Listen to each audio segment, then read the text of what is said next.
So after looking at the RX-78-6 last time, I started thinking about those high-grade P-Bandai RX-78-4 and 5 and how I really want them. But they're just too pricey for me for high grades. The thing is, they're only a little bit cheaper than their master grade counterparts.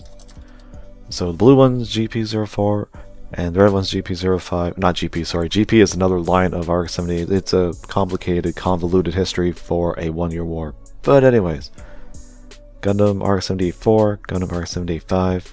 I keep getting them confused. I don't know why I think red is 4, but it's not, it's 5. And they're essentially the same mobile suit. They just have a different color scheme and a different primary weapon. They come with the same shield, which I like. It's a variant of the GP shield because it has that like collapsing feature where, well, you can pull up the shield piece and then collapse it on over here over top of the part with the eye hole. And just, one's red, one's blue. I don't know why this one doesn't have its shield.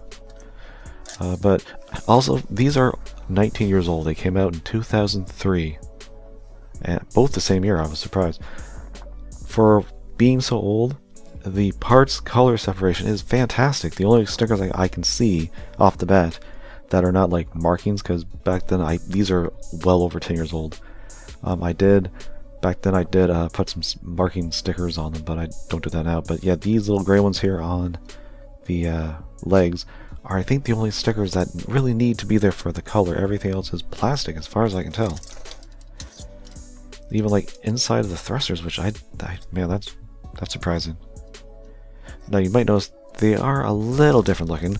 The 04 is the space type right now, and the 05 is Earth type. Only difference, the white shoulder armor, and you have the fuel tanks on the backpack that just peg in here, so it can fly farther in space. But it's a simple peg into polycap. But granted, these are so old, I'm kind of worried about being really forceful with these things, because like their main weapons I'll get to in a second. This one I'm afraid to take off because it's not wanting to come off, and I'm afraid the peg will just snap. It's supposed to be able to slide up to unhook. That one's doing it, that one's not, so I'll leave it be. But the shoulder armor, also, this could easily have been stickers for all the yellow. It's not. I appreciate that very much, Bandai. But it's a very minor thing you have to do to the existing shoulders. Well, that's supposed to stay on. But you just have some hinging in the shoulder area on the front and on the top. Still nice and tight, and then you just have a polycap that goes into a peg that was revealed on the top here. Gloves are up. That looks pretty nice. Pretty fancy schmancy. And I actually think I have it backwards. Well, it was nice that I had the decals on here because I could tell which was the front and which was the back. It's a little different on the front than the back.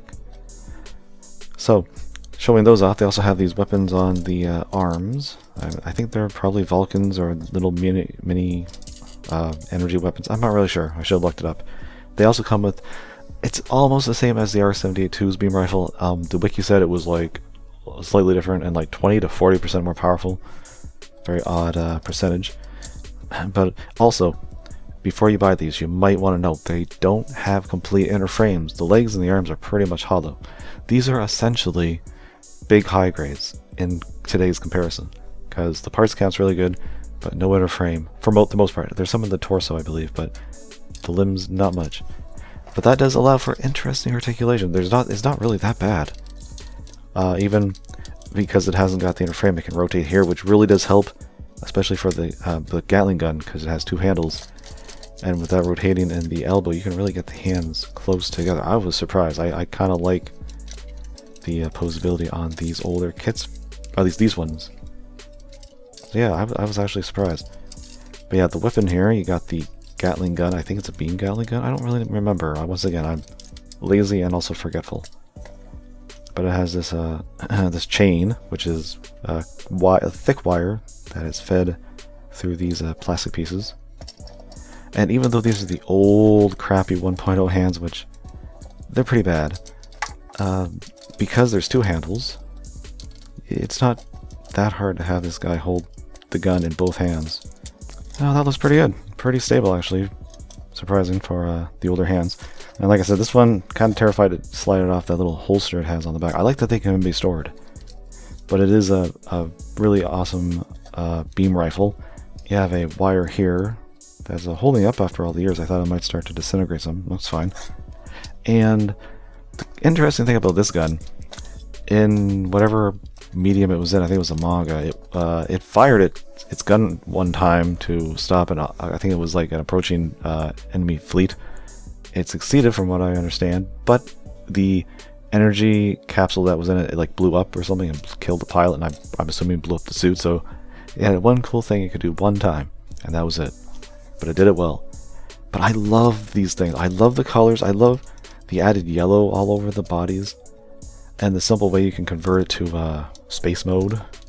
And I really like the color-coded beam sabers. That's actually really cool as well. Just having them their respective color scheme. And I'm not really that unhappy with the lack of inner frame. It doesn't bother me that much because these they just have some really nice character. Would I like a 2.0 of each? Damn straight. I would love to see it, but I am satisfied with these. They really look good on the shelf with all the other RX-78 models.